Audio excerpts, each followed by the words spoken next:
Okay, so yeah, we've been speaking about prayer, what it means, the essence of prayer. Prayer, we said, means connection, because it's not just pouring our request upon God, but really it's about connecting to God, being one with God.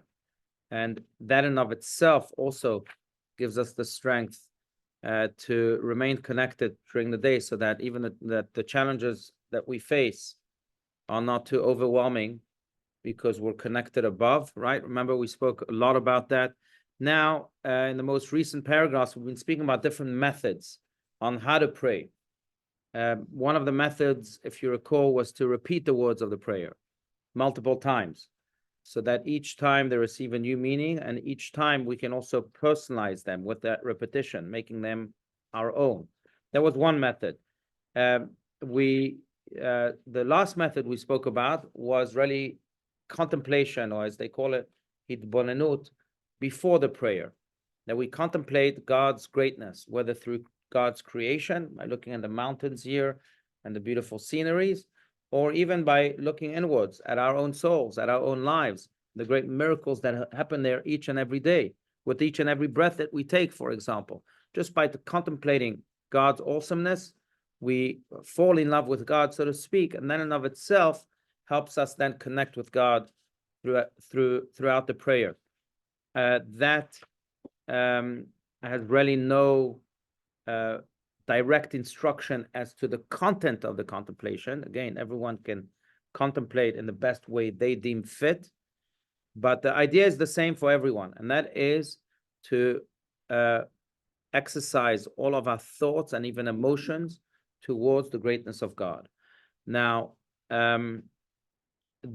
in many ways, that was also the Hasidic approach. Until today, many Hasidic Jews contemplate in that way before prayer. They want to start their prayer before at least devoting themselves for an hour, at least for an hour, sometimes more, sometimes for 2 hours, to the greatness of God, as mentioned.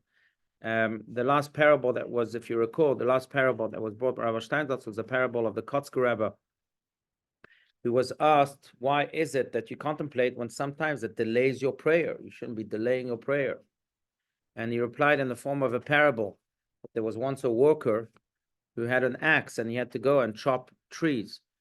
And someone went by and saw that his chopping of trees wasn't as effective as it could be. So he said to him, if I recall the parable correctly, he said to him, well, let me give you a tip. Maybe instead of wasting time chopping trees and taking so long to chop these trees because your axe is not good, then rather devote your time to sharpening the blade of your axe. You sharpen the blade of your axe, when you get to the chopping of trees, it will happen much quicker. You'll be more effective, and you'll gain time. And in many ways, the Kotzker Rebbe was saying, yes, we may delay our prayer, but we delay our prayer for good reason, so that our axe can be well sharpened, so that when we get to that connection, to that prayer, and to that which stays thereafter, it's as effective as possible, as sharp as possible. That was the last parable that was shared here by Rabbi Steinsaltz regarding this method of contemplation before prayer. We're still in this method, still speaking about it, and let's continue here at the bottom of page 150, right? Does anyone have another edition, by the way? I know sometimes one is the same edition today. Great. So bottom of page 150, in the first two approaches. Does anyone want to read? Anyone? Okay. Oh, okay. Go. Okay. Yeah. Bechavod. Ken. Ken. Yes, go for it, Khan. Go. In the first two approaches, the service and the effort take place during the prayer itself. But in this case, we may say that all the work, besides the prayer service itself, is incorporated into the preparation. All of the work of directing and focusing oneself have already reached full expression before the prayer service has begun. And so, during the prayer service, there is no need to pray at length. From the pinnacle of truth, a person has already attained his prayers streams spontaneously. Right. So most of the work in this method, particularly as mentioned, is devoted to the preparation. Then the prayer goes seamlessly and smoothly, and therefore much more effectively. By the way, I think this speaks, I know we're speaking about prayer, but I think this speaks to the human condition in general, because very often we can't approach life if we approach life with a lot of filth from within, so to speak. If we were to first clean ourselves of those, filthy is a strong word, but of those barriers, toxins, that's an even worse word, yeah. But of those toxins, then we would be schmutz, yeah. Then we would be able to also face life in a more effective way, and I think in many ways in a more also positive way. You know, there was a great debate, speaking of prayer. I don't know if I've mentioned this in the past, but there was a great debate between the Tzemach Tzedek, the third Lubavitcher Rebbe, and I think it was the Sfat Emet, it was one of the Gerer Rebbes.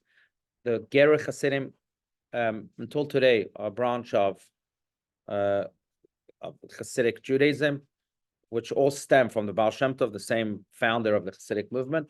But the Gerer Hasidim, if you go to any Gerer synagogue today, their Rebbe today is based in Jerusalem. I've been there multiple times.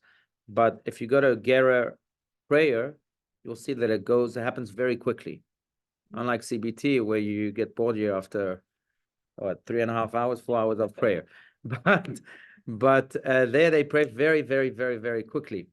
And now, if you go to a Chabad synagogue, which is a different branch of Hasidism also, then at least the Chabad synagogues of old, they would pray for a very long time. You would compare the Gerer prayer to the Chabad prayer. It was almost incomparable. The Gerer prayer was as quick as possible. The Chabad was as long as possible.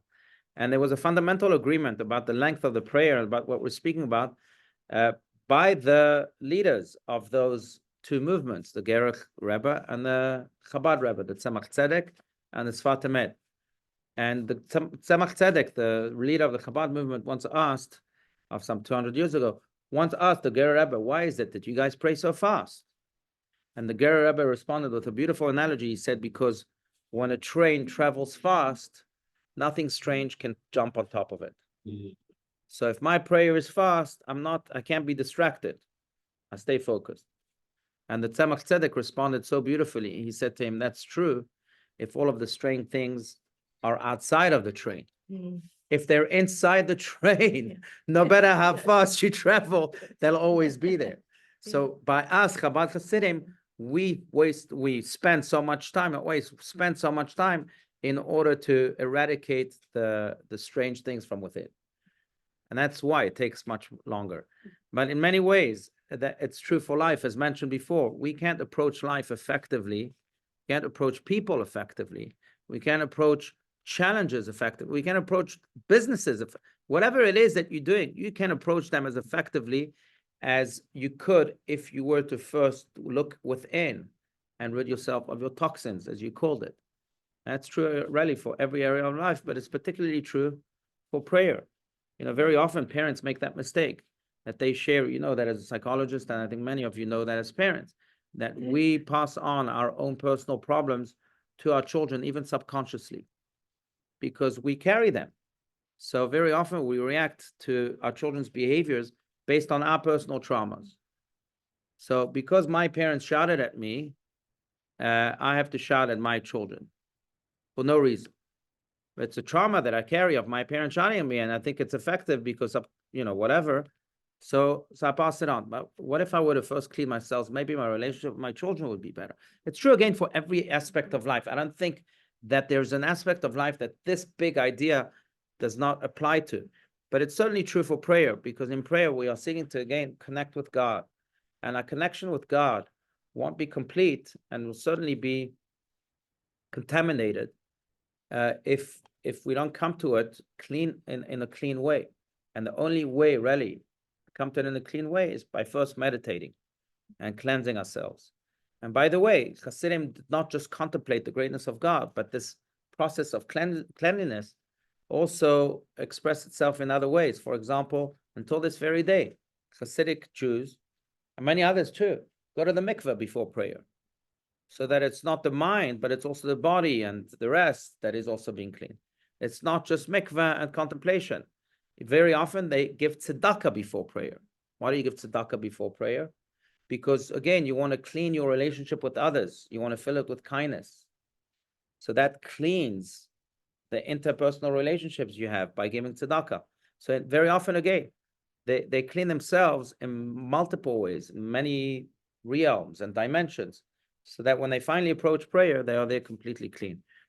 Halevai, if only we could do that, not just for prayer, but I think for anything. I think it's true. I mean, I've often advised parents going back that before they punish the children, or before they even think of reacting to the children, they should first clean themselves.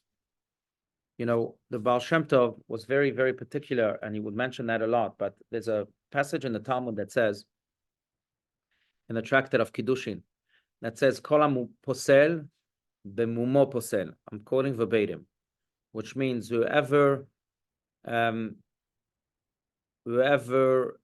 speaks negatively about others, how would you say posel?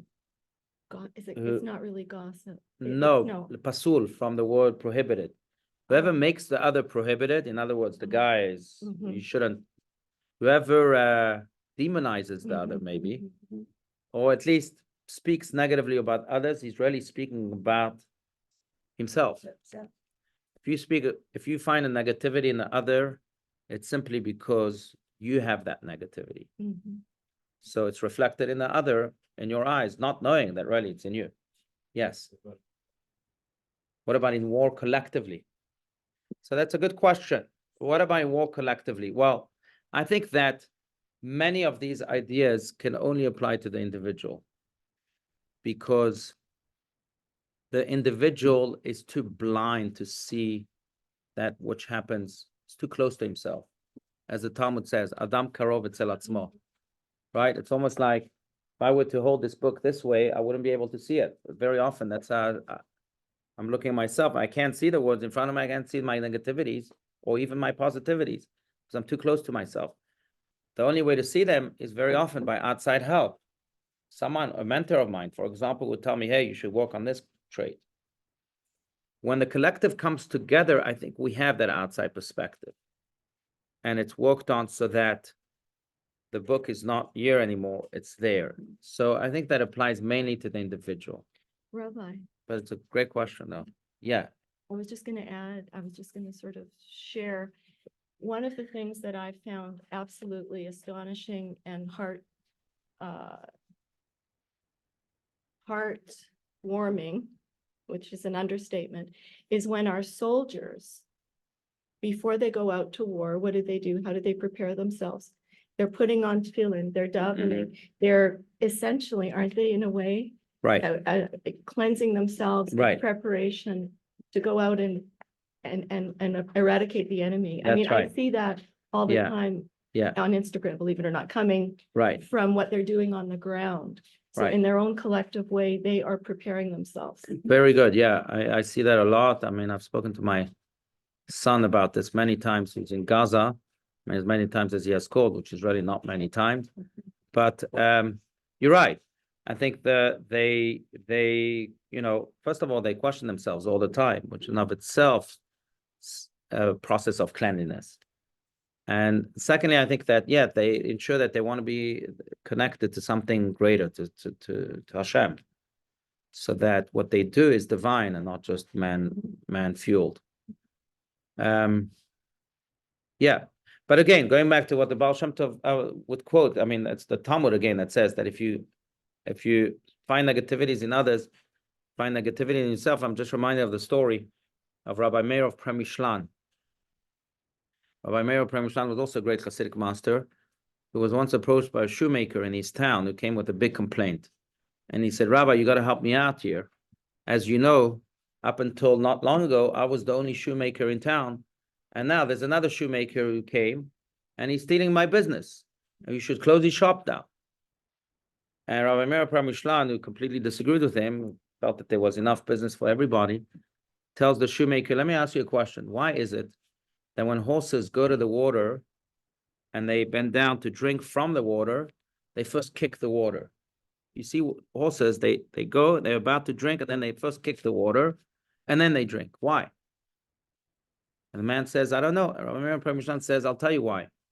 Because when the horses go down to drink from the water, they seeing a reflection of themselves in the water, but these horses are so dumb that they think that it's another horse coming to steal their water. So they kick the water until it becomes completely muddy and they don't see a reflection of themselves thinking that it's another horse coming to steal their waters.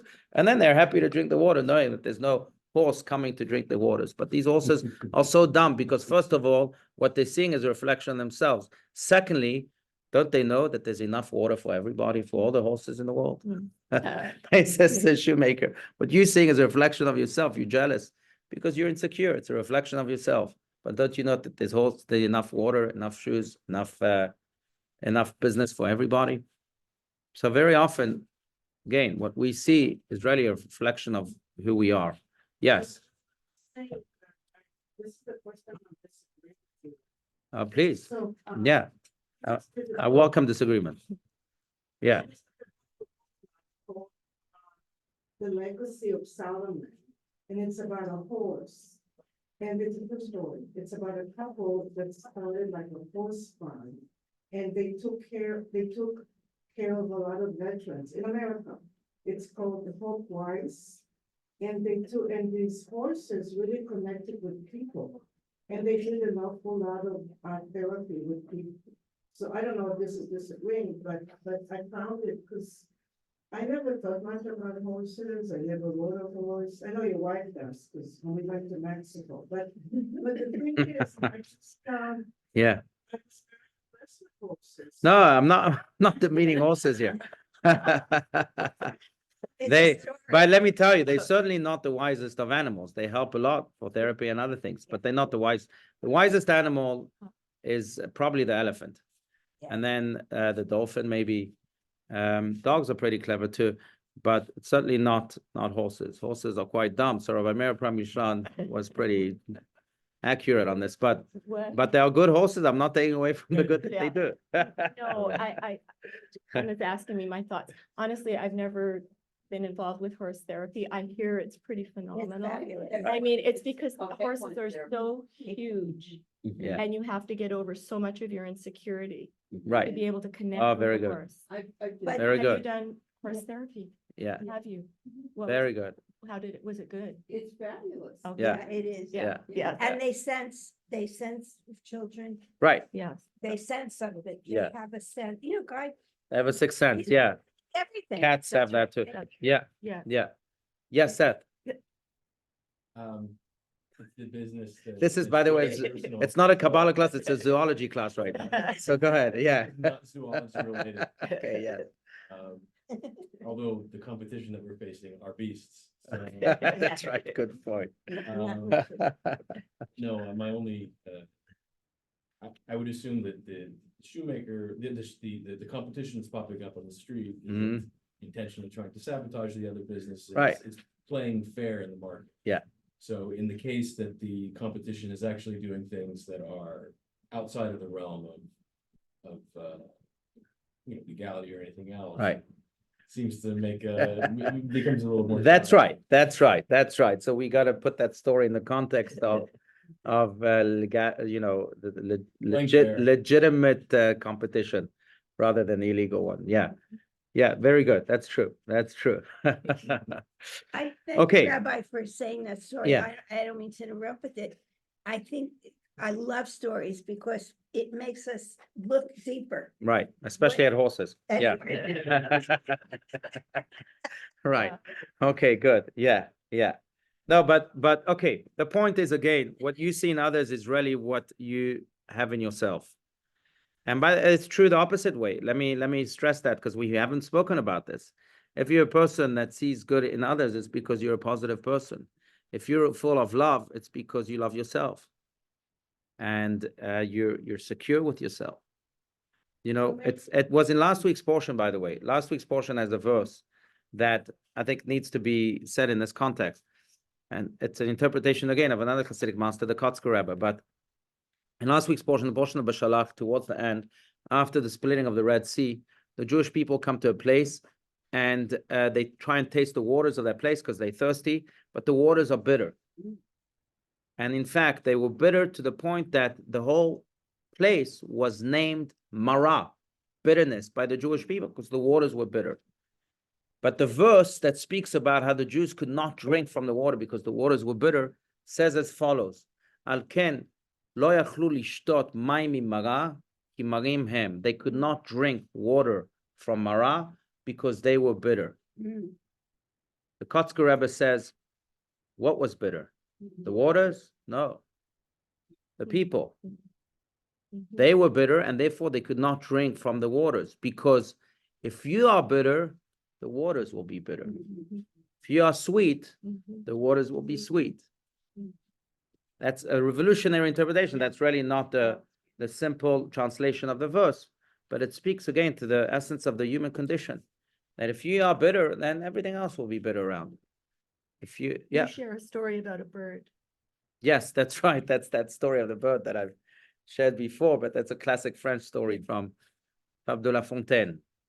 Anyone, Les Fables de La Fontaine? You know it, that's right. Well, one of the stories, it's, many different stories and parables, but one of the stories is about a bird that wherever it went, I'm sure you know the story, I remember it as a young child, but wherever it went, it was, there was a terrible smell everywhere, and it traversed mountains and oceans and so on. It was looking for a good smell, a good odor, and it couldn't find any until after many, many years, the bird finally rests, and it's still stinking everywhere. And he finally rests on a branch, and he realizes that there was this rotten piece of fruit right by his nose. So he got rid of it, and he lived happily ever after. But I think the point is that some people are like that. Everywhere they go, it stinks, and they blame the whole world. But really, they have a rotten piece of fruit right here. And all they have to do is look within, get rid of that, and then they can face life differently, which is really the point of contemplation, as we're saying right here.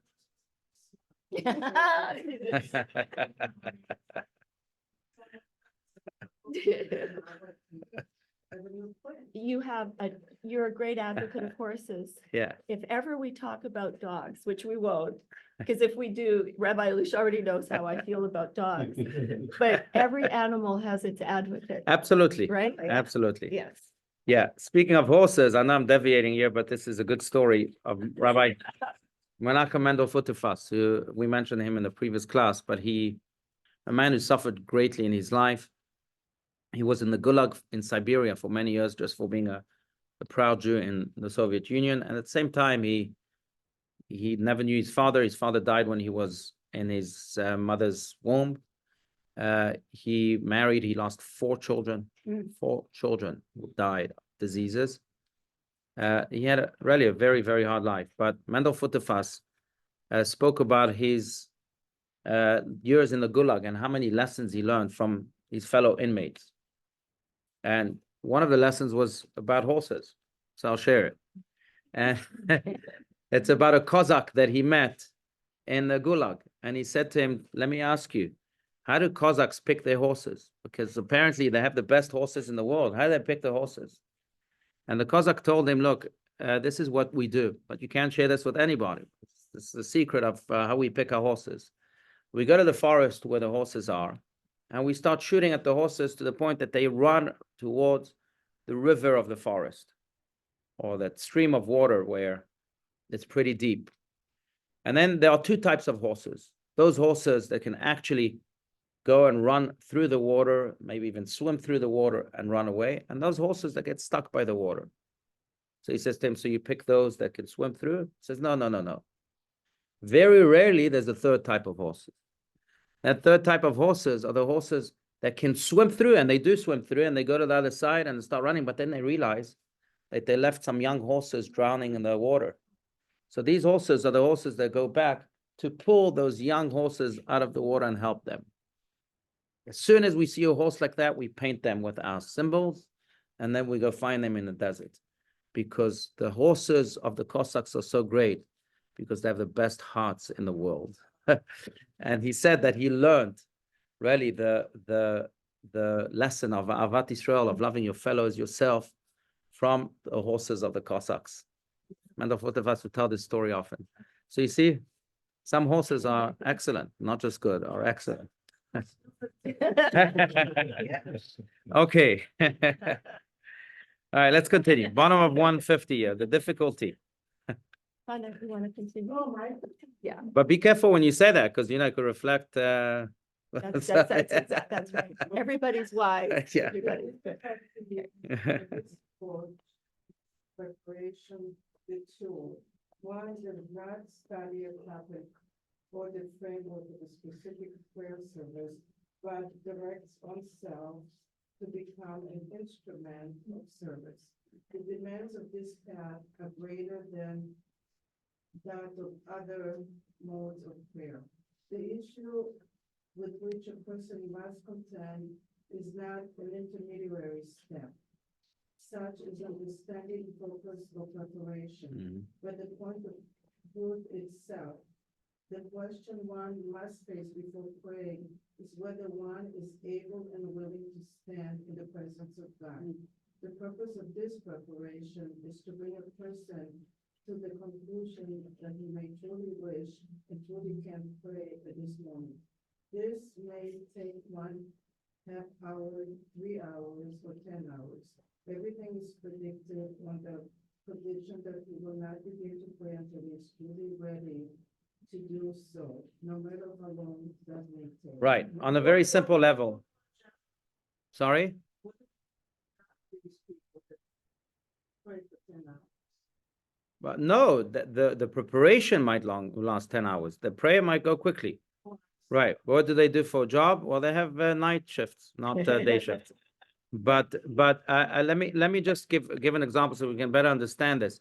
But I think on a very simplistic level, and I know some people like that, I'm sure you do also, that they're afraid to go to the doctor or to exams by the doctor, lest they find something within themselves. Before they go into an MRI or even an X-ray machine, they have to think about it 20 times. Do I really need this? Why? Because they're afraid to find something and that's going to rock their lives. So they delay it. And in many, many ways, that's what prayer is. But of course, in a much more profound way, prayer has to force you to look within. And some people are a little bit afraid of that. But you have to ask yourself, am I willing to go under this MRI machine of prayer or not? Because if not, then you're not ready for prayer altogether. Then prayer doesn't belong to you. Because the whole point of prayer is to look within. Do I have anything that's strange within that I have to eradicate? And that act in and of itself is what this cleanliness process is all about. That's really what this preparation, this method entails. Now, it demands a lot of bravery and a lot of honesty, but it's so crucial to the effective prayer. Have I? Yes, I George. feel this way about this, I'm gonna start crying, but I feel Please, this way yeah. about the class. Okay. You know, I don't know everything that a lot of people know. I'm learning, I love learning, and I'm in this tough time in my levels of life, okay? Mhm. But when I think about the class, I keep the book out all the time, but when I think about the class, it's a deep thinking. It's serious for me. Right. I don't mean negatively serious, wonderfully, but it's deep. Mm-hmm. And like when we're talking now and whatever anybody says, and what you're saying, it feels like cleaning, and even before I come here, I have to take a shower. Right. Right. Even if I have Yeah. to do something, Right. but it's in my own way, but it's very deep. Right. This is not like a class where you just sit here and you read a book and, you have a book thing and you study and you get to. I feel like everything we're saying, or what Rabbi Steinsaltz meant, is not just words. Right. It's really very sacred. I'm using the word sacred, can I? Yeah, of course. It is sacred. Yeah. And the way you keep bringing things out, and we question, I love everyone's questions, but it's very deep. Right. And it does feel like a prayer. So Right. coming here No, thank is you. very deep. Right. I- No, thank you for sharing that. And that's really the power of Rabbi Steinsaltz. And he does that to people because in many ways, he embodied what Socrates taught, that an unexamined life is not worth living. If you want to live a life that's worth living, you have to examine yourself all the time. You have to examine life all the time. And I think that's the best maybe the only way to live, not just the best way to live, the only way to truly live. You live deeply and you live meaningfully. But that demands a lot of MRI machines and Oh, a yeah. lot of Mm. self-respect, introspections and so on. But When Yeah. one goes through tefillah and does prayer, chakras or mincha, so much of it, Yeah, no, be quiet. so much of it has to do with praising Hashem and asking for certain things. Thinking of all the prayers, there aren't that many that say anything about taking oneself, looking deeper into oneself. The prayers themselves don't say, think about yourself. I mean, typically when I'm praying to ask for something or praise Hashem, but not which prayers say, I need to improve myself, be a Right. better person. It's not as preeminent in chakras. Right. Or many, Right. that doesn't say that. right. But I'm glad you brought this up because that's not the goal of prayer. That's the goal of the preparation of the prayer, not of prayer itself. The goal of prayer is simply to develop my relationship with God and his relationship with me. It's like, the story about the narcissist who went to date for the first time, and he goes and he's dating this girl, and for 3 hours he speaks about himself.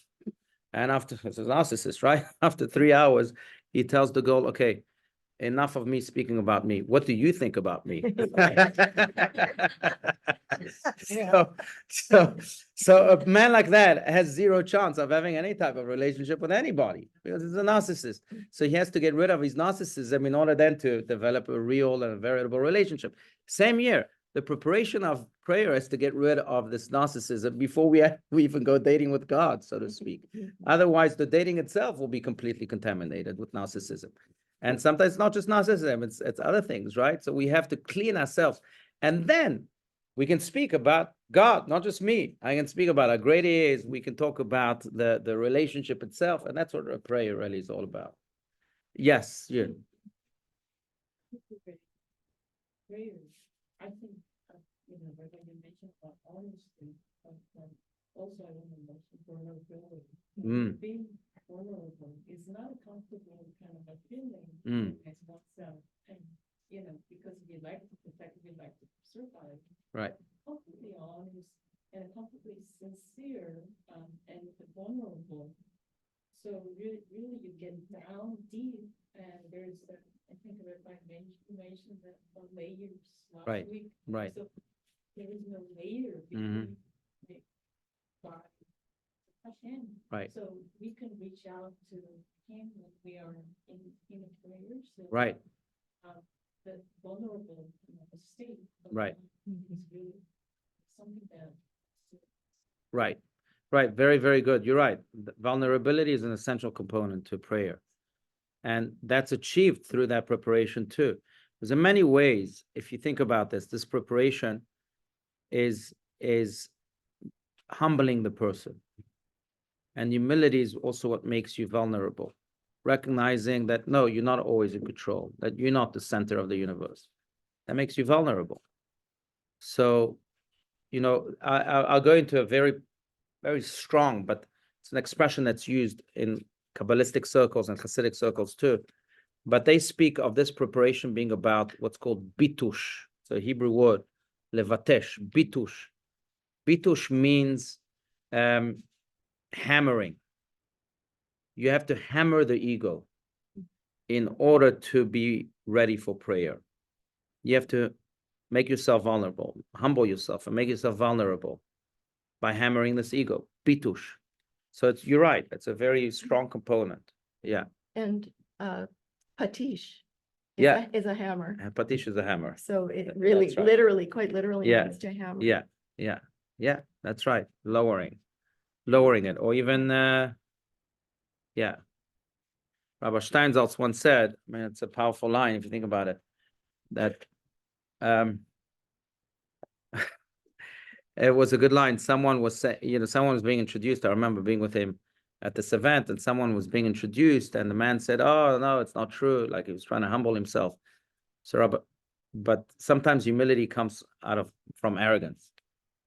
So Rabbi Steinsaltz told him, "You're not so big to make yourself so small." Yeah, yeah, yeah. That was a very powerful line. But sometimes Rabbi Steinsaltz was hammering his ego. Sometimes that's what we have to tell ourselves also in the prayer. Depends on our ego. The Yeah. other thing, I was just gonna say that I really appreciate, Joyce, what you said, and Yoon also very deep vulnerability to be able to allow the obliteration of the ego as much as possible.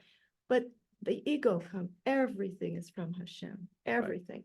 So if somebody is great and they think they're wonderful and they think they're fantastic and they have to thank Hashem for everything. Right. So there should be humility in every circumstance, Right. really. Right. And that, by the way, is the definition. So there are multiple definitions to humility, to the concept of humility in Judaism. My favorite is the definition of the Lubavitcher Rebbe of this word. How would you define humility? You know, just ask this. Can anyone define humility for me? Does that mean that in your eyes, you're not worth anything? Is that humility? Yes, Yun. I think it's good to know our gift. Right. So knowing gift is not like, Mm-hmm. but know that they're come from Hashem. Okay. Come from Hashem. It's not self-made. It actually came from Hashem. So appreciate your gift. Yeah. And generously sharing, and the know it's come. Right. Yeah. That everything we have is not ours. It's Hashem's. Okay, that's a great definition of humility.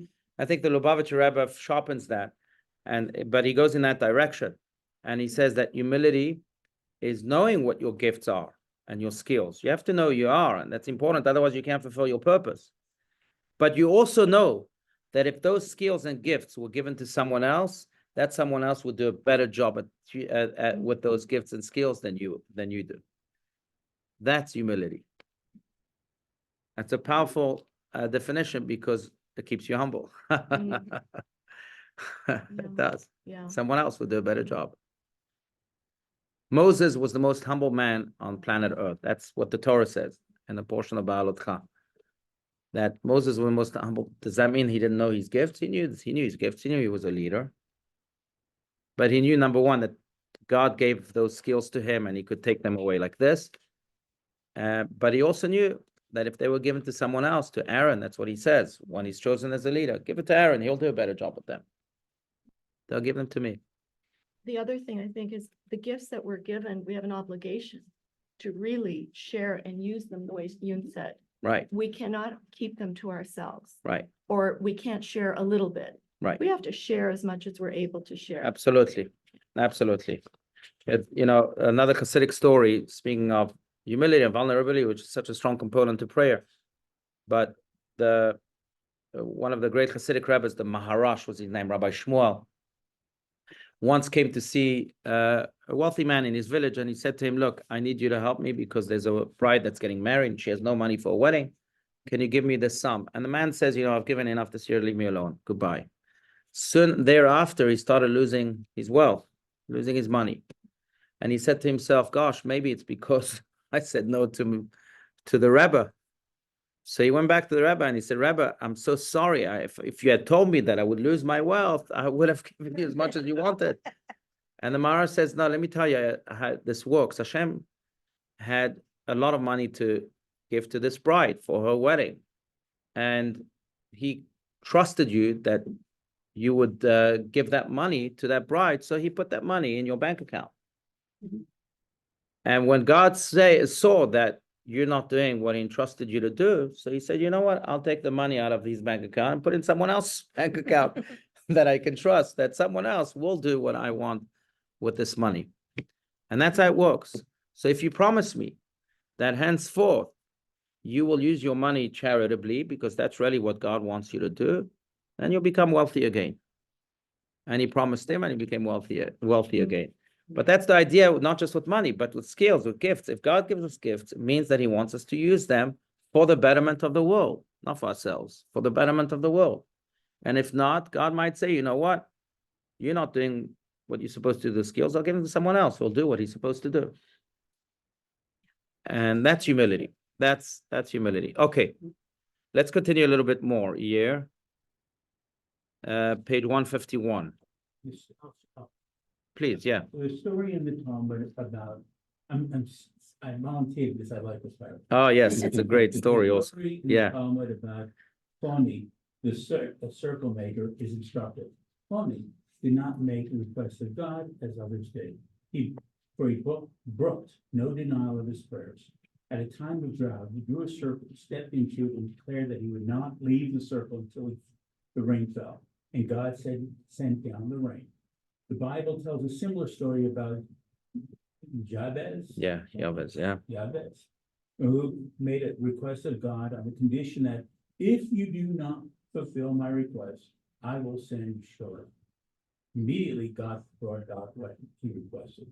Apparently, a person has permission to turn to God with utter stubbornness, truly feeling that he would rather die than accept failure, and then God will give them everything. Right. Why? Because both Yabez and Choni had cleaned themselves beforehand, and therefore they were ready to have a strong and a real relationship with God. Now, in a relationship, if I come to my wife and I say, well, I need this, and if I do it just for egotistic reasons, obviously my wife will say, you know what, go take a hike. And that's if she uses nice words. But if I say I need this for us, because we have a relationship, then she say, okay, fine, do it. And that's true in every type of relationship.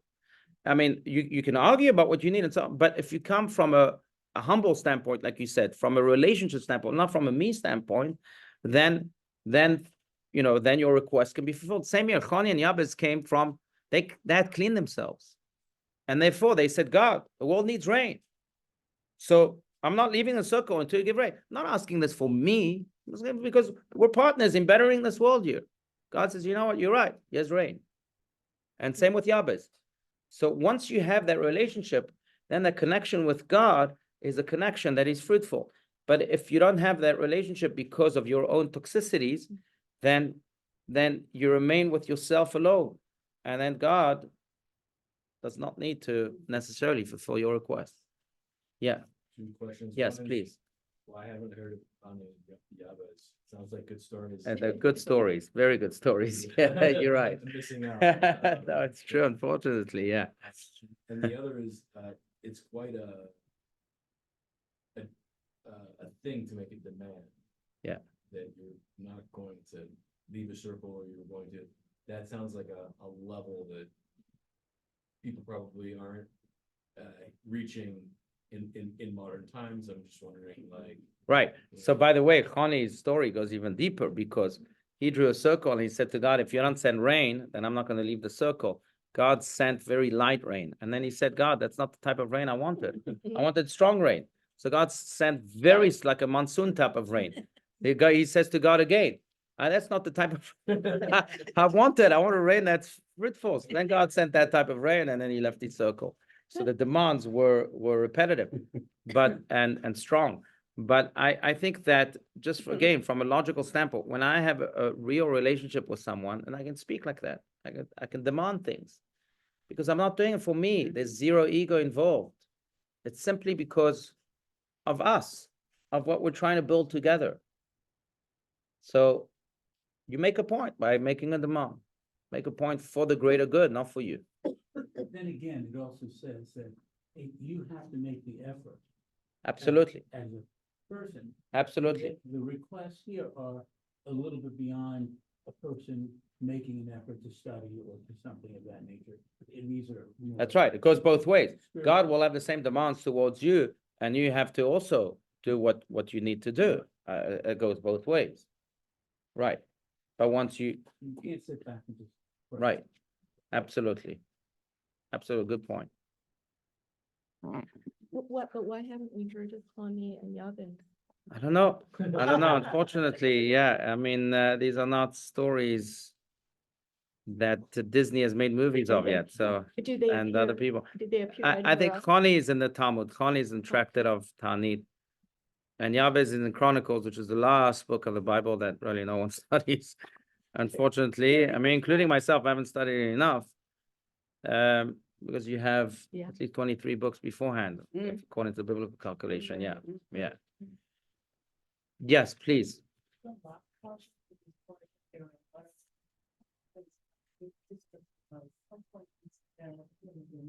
Right. Mm-hmm. Food and thirsty and all that. What was the right way to ask questions, right? So we complain, so like, almost like it's little children, like Right. the demanding manner. It's or true, yeah. like weird. But well, if we were there again, after the split to see what was the right way to approach, because, they were hungry. Yeah, they were thirsty. So what Yeah. would be a better way to kind of, let Hashem know that, it's in the. Right.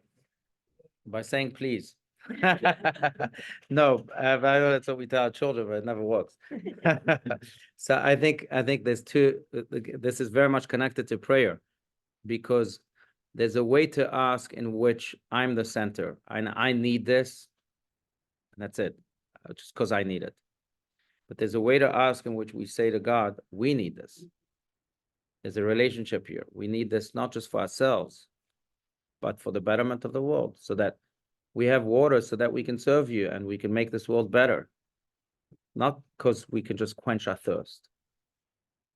So, and by the way, that's I think the purpose of prayer, the power of blessings over the food. Why do we bless an apple before we eat it? To remind ourselves that this apple is not being eaten because of my personal appetite alone, but so that I can then use the energy of the apple to do good in this world. So I invite God into the act of eating an apple, so that then we continue to become partners through this apple, even through the energy to give us to better this world. That's the ultimate way of asking things from God. I'm not doing this for me. If it's a selfish need, I shouldn't be asking it. But I'm doing this really so that I can continue our partnership to better this world. Doing this for the world. And I think that's what they missed.